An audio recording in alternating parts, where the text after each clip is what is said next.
اعوذ باللہ من الشیطان الرجیم بسم اللہ الرحمن الرحیم افلم یسیروا فی الارض فتکون لهم قلوب یعقلون بها او آذان یسمعون بها فإنها لا تعمى الابصار ولكن تعمى القلوب التي في الصدور۔ سورۃ الحج آیت نمبر 46 ہے۔ ترجمہ: کیا یہ لوگ زمین میں چلے پھرے نہیں ہیں کہ جس سے ان کے دل سمجھنے والے اور ان کے کان سننے والے ہوتے؟ حقیقت یہ ہے کہ آنکھیں اندھی نہیں ہوتی مگر وہ دل اندھے ہو جاتے ہیں جو سینوں میں ہیں۔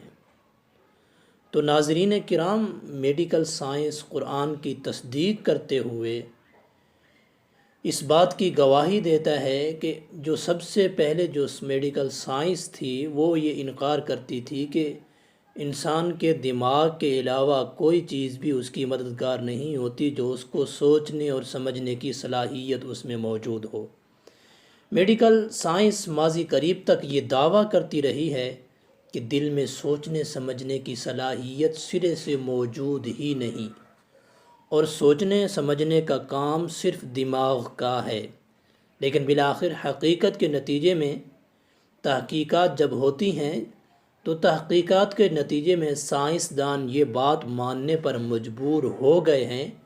کہ دل میں 40,000 سے زیادہ ایسے خلیے بھی پائے جاتے ہیں جو سوچتے ہیں،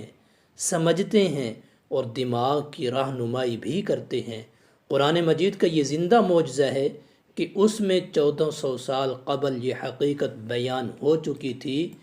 کہ دل بھی سوچتا ہے، سمجھتا ہے اور رہنمائی کرتا ہے۔ اب یہ انسان کو سوچنے سمجھنے کی کیفیت جو انسان آج سائنس کو سب سے زیادہ ترقی یافتہ سمجھتا ہے، تو جب یہ اپنے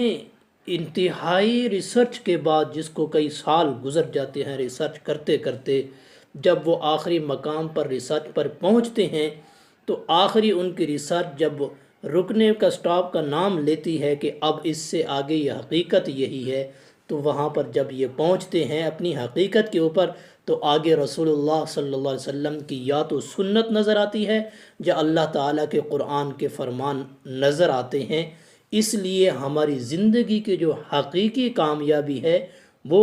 حقیقت کے اندر جو ہمارے لیے اللہ رب العزت نے قرآن کریم کے اندر ہمیں یہ بتا دیا ہے کہ زندگی کی حقیقت کیا ہے۔ اب یہ قرآن کریم کی آیت جو سورۃ الحج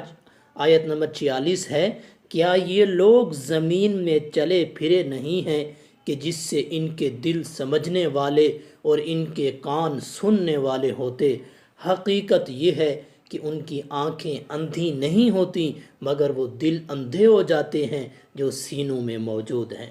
السلام علیکم ورحمۃ اللہ وبرکاتہ۔